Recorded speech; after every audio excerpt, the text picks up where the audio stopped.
নমস্কার বন্ধুরা, আজকের এই ভিডিওতে আমরা আলোচনা করব এমন এক বিষয় যা বাইরে থেকে দেখলে আপনার আমার বা বহু মানুষেরই সাধারণ বলে মনে হতে পারে, কিন্তু ভেতরে ভিতরে এর রাজনৈতিক ও অর্থনৈতিক প্রভাব বহু দেশের জন্যই গুরুত্বপূর্ণ। বন্ধুত্ব নাকি রণকৌশল? 2026-এর ফেব্রুয়ারি মাসে প্রধানমন্ত্রী নরেন্দ্র মোদীর ইসরায়েল সফর কি বদলে দিল এশিয়ার ভূরাজনীতি? কেন এই সফরকে বলা হচ্ছে গেম চেঞ্জার? জানতে দেখুন ভিডিওটির শেষ পর্যন্ত এবং পলি ইন্ডিয়া বাংলা চ্যানেলটিকে লাইক, শেয়ার এবং সাবস্ক্রাইব করুন। ভারত ও ইসরায়েলের সম্পর্কের ইতিহাস বেশ বৈচিত্র্যময়। 1950 সালে ভারত ইসরায়েলকে রাষ্ট্র হিসেবে স্বীকৃতি দিলেও দীর্ঘকাল আমাদের কূটনৈতিক সম্পর্ক ছিল কিছুটা আড়ালে। কিন্তু 1992 সালে পিভি নরসিমহা রাও সরকারের আমলে প্রথম পূর্ণাঙ্গ কূটনৈতিক সম্পর্ক স্থাপিত হয়। কার্গিল যুদ্ধের সময় ভারত যখন সংকটে, তখন ইসরায়েল সাহায্যের হাত বাড়িয়ে দিয়েছিল। সেই থেকে শুরু। 2017 সালে নরেন্দ্র মোদী প্রথম ভারতীয় প্রধানমন্ত্রী হিসেবে ইসরায়েল সফর করেন, যা এই সম্পর্ককে বায়ার সেলার, যাকে বাংলা ভাষায় ক্রেতা বিক্রেতা, থেকে স্ট্র্যাটেজিক পার্টনারশিপ বা কৌশলগত অংশীদারিত্বে পরিণত করে। যাই হোক, ভিডিওতে ঢোকার আগে একটা ছোট কথা আপনাদের উদ্দেশ্যে জানিয়ে রাখি। এই ধরনের জ্ঞানভিত্তিক রাজনৈতিক এবং অর্থনৈতিক বিশ্লেষণ যদি আপনাদের ভালো লাগে, তাহলে পলি ইন্ডিয়া বাংলা চ্যানেলটিকে সাবস্ক্রাইব করে রাখুন, কারণ এখানে আমরা শুধুমাত্র খবর বলি না, আমরা খবরের ভিতরের রাজনৈতিক এবং অর্থনৈতিক বিশ্লেষণটাও আপনাদের সামনে তুলে ধরি। এবার আসা যাক মূল আকর্ষণ, 2026 সালের সফর নিয়ে। 25 এবং 26শে ফেব্রুয়ারি 2026-এ প্রধানমন্ত্রী মোদী দ্বিতীয়বার ইসরায়েল সফরে গেলেন।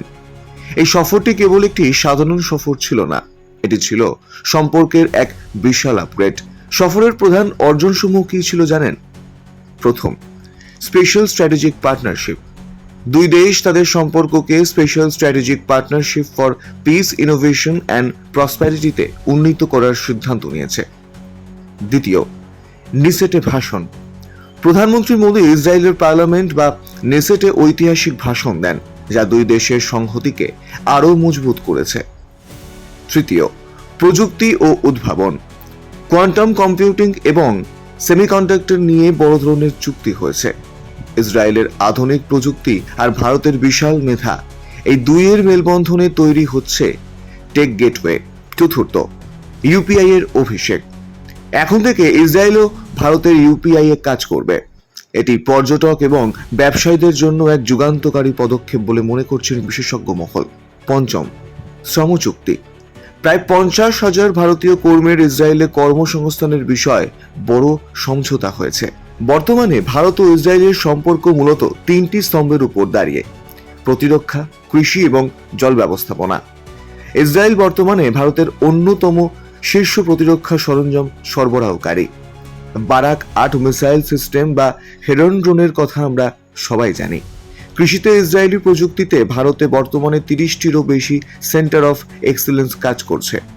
2026-এর সফরে সিদ্ধান্ত নেওয়া হয়েছে এই সংখ্যা বাড়িয়ে 100টি ভিলেজ অফ এক্সেলেন্স করা হবে। অর্থাৎ ইসরায়েলি প্রযুক্তিতে এখন ভারতের সাধারণ কৃষকদের ভাগ্য বদলাবে।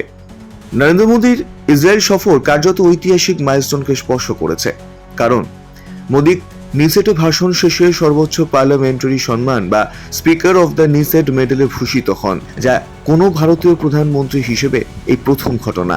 তিনি ইসরায়েলে ইয়াড ভেসেম হলোকস্ট স্মৃতি কেন্দ্র পরিদর্শন করে শোক জানিয়ে শ্রদ্ধা প্রকাশ করেন। এই সফরের তাৎপর্য হল দ্বিপাক্ষিক সম্পর্ককে বিশেষ কৌশলগত অংশীদারিত্ব পর্যায়ে উন্নীত করার পথে একটি বড় ধাপ হিসেবে বিবেচিত হচ্ছে। দুই দেশ মুক্ত বাণিজ্য চুক্তি এফটিএ ও উন্নত সহযোগিতার দিকেও এগোচ্ছে। বৈশ্বিক ভূরাজনৈতিক চ্যালেঞ্জ এবং মধ্যপ্রাচ্যের পরিস্থিতির প্রেক্ষাপটে সফরটি কৌশলগত ও রাজনৈতিক গুরুত্ব বহন করছে। এই সফর সম্পর্কে কিছু আন্তর্জাতিক ও দেশীয় সমালোচনা উঠে এসেছে। বিশেষত ইরানের মতো দেশগুলো থেকে ভারত ইসরায়েল সম্পর্কে তীব্র সমর্থনে উদ্বেগ প্রকাশ হয়েছে। বিরোধী রাজনৈতিক দলগুলোর পক্ষ থেকেও গাজা ও ফিলিস্তিন বিষয়েও বক্তব্য না রাখার জন্য সমালোচনা। এখন দেখতে হবে ভবিষ্যতে এই সম্পর্ক আরো গভীরে যাবে, কিন্তু কেন? ভারত, ইসরায়েল, আমেরিকা এবং সংযুক্ত আরব আমিরাতের জোট এবং India, Middle East, Europe corridor ও ইসরায়েলে একটি অত্যন্ত গুরুত্বপূর্ণ গেটওয়ে। 2026-এর মে মাসেই দুই দেশে একটি পূর্ণাঙ্গ মুক্ত বাণিজ্য চুক্তি বা এফটিএ সই করার লক্ষ্যে এগোচ্ছে। এতে দুই দেশের বাণিজ্য কয়েক গুণ বেড়ে যাবে। সন্ত্রাসবাদের বিরুদ্ধে লড়াই এবং আধুনিক প্রযুক্তি, এই দুই প্রশ্নে ভারত ও ইসরায়েল আজ একই পাতায়। ভারত ও ইসরায়েলের এই বন্ধুত্ব কেবল রাজনৈতিক বা সামরিক নয়, এটি এখন জনগণের হৃদয়ে পৌঁছে গেছে। 2026-এর মোদী সফর প্রমাণ করে দিল যে ভারতের পররাষ্ট্র নীতি আজ কতটা শক্তিশালী এবং স্বাধীন। আপনাদের কি মনে হয়, ভারত ও ইসরায়েলের এই বিশেষ বন্ধুত্ব কি এশিয়ার শক্তিতে ভারসাম্য আনবে? আপনাদের মতামতটি কমেন্টে জানান। আর এই ভিডিওটি ভালো লাগলে লাইক করুন, শেয়ার করুন এবং বেল আইকনটি প্রেস করে রাখুন, কারণ এখানে আমরা শুধুমাত্র খবর বলি না, খবরের পিছনের রাজনৈতিক এবং অর্থনৈতিক দিকটাও আপনাদের সামনে তুলে ধরি এবং আলোচনা করি। তাহলে দেখা হবে পরের ভিডিওতে। জয় হিন্দ, জয় ভারত।